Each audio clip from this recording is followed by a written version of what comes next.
बेंगलुरु ग्रामीण जिले के देवनहल्ली तालुक के चन्नारायपटना होबली में भूमि अधिग्रहण के खिलाफ शांतिपूर्ण विरोध प्रदर्शन को दबा दिया और कार्यकर्ताओं को गिरफ्तार कर लिया।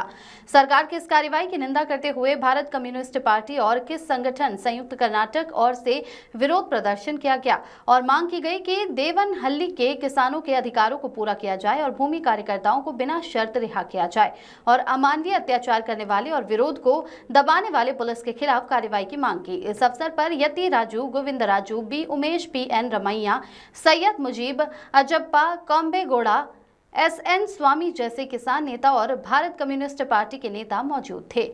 ए.एन. पीर की रिपोर्ट। ನಮ್ಮ ಬೇಡಿಕೆ ಇರೋದು ಇದು ಮಾಡಬೇಕು, ಆಮೇಲಿಂದ ಯಾರು ಅವನು ಡಿ.ಸಿ.ಪಿ ಇದ್ದಾನೆ ಅವನ್ನ ವಜಾ ಮಾಡಬೇಕು। ಈ ಥರದ ಎರಡು ಬೇಡಿಕೆಗಳನ್ನ 24 ಗಂಟೆ ಒಳಗಾಗಿ ಮಾಡಬೇಕು ಅಂತೇಳಿ ನಾವು ಸರ್ಕಾರಕ್ಕೆ ಗಡುವು ಕೊಟ್ಟಿದ್ದೀವಿ। ಇಲ್ಲದೆಲ್ಲ ಹೋದರೆ ಈ ವ್ಯಾಪಕವಾದಂಥ ಹೋರಾಟವನ್ನು ತೀವ್ರಗೊಳಿಸೋದು, ವ್ಯಾಪಕಗೊಳಿಸೋ ಕೆಲಸನ ನಾವು ಮಾಡ್ತೀವಿ। ಇದು ಭಾಳ ಸ್ಪಷ್ಟ। ದೇವನಹಳ್ಳಿ ಘಟನೆ ಬಗ್ಗೆ ಸಾಕಷ್ಟು ಪ್ರಗತಿಪರರು, ದಲಿತ ಸಂಘಟನೆಗಳು, ವಿಚಾರವಂತರು, ಹೋರಾಟಗಾರರು, ರೈತರು ಎಲ್ಲರೂ ಘಟನೆಯನ್ನು ಖಂಡಿಸಿದ್ದಾರೆ।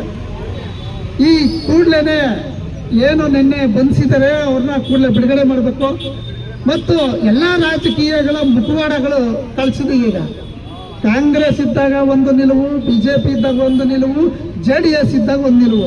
ನಿಮಗೇನಾದರೂ ನಿಜವಾಗ್ಲೂ ಪ್ರಾಮಾಣಿಕತೆ ಇದ್ದರೆ ಮೂರು ಪಕ್ಷಗಳನ್ನು ಈ ರೈತರ ಬಗ್ಗೆ ಕಾಳಜಿ ಒಂದು ತುರ್ತು ಸಭೆಯನ್ನೇ ಕರೆದು ಸೆಷನ್ನಲ್ಲಿ ತೀರ್ಮಾನ ತಗೊಳ್ಬೇಕಾದ್ರೆ ರೈತರ ವಿರೋಧವಾಗಿ ರೈತರ ಹಕ್ಕನ್ನ ಕಿತ್ಕೊಳ್ಳೋದಲ್ಲ, ಇದು ಜನ ವಿರೋಧಿ, ರೈತರ ವಿರೋಧಿ, ಇದು ಜನರ ಕಗ್ಗೊಲೆ ಮಾಡಿದಂತೆ ಆಗಿದೆ। ಈ ಸಂದರ್ಭ ನಾನು ಬಯಸೋದೇನಂತಂದ್ರೆ ಈ ಚಳುವಳಿ ತೀವ್ರ ರೀತಿ ಪಡೆಯೋದಕ್ಕೆ ಮುಂಚೆ ಕೂಡಲೇ ಸರ್ಕಾರ, ಮಾನ್ಯ ಸಿದ್ದರಾಮಯ್ಯನವರು, ಗೃಹ ಮಂತ್ರಿಗಳು, ಉಪಮುಖ್ಯಮಂತ್ರಿಗಳು ಎಲ್ಲ ರೈತರನ್ನ ಕರೆದು ಸಭೆ ಕರೆದು ಕೂಡಲೇ ಇತ್ಯರ್ಥ ಮಾಡೋದ್ರ ಮೂಲಕ ಅಲ್ಲೇನು ಬಂದಿರೋ ಅವನ್ನೆಲ್ಲ ಬಿಡುಗಡೆ ಮಾಡ್ಬೇಕಂತ ಈ ಸಂದರ್ಭದಲ್ಲಿ ನಾವು ಒತ್ತಾಯ ಮಾಡ್ತಾ ಇದ್ದೀವಿ।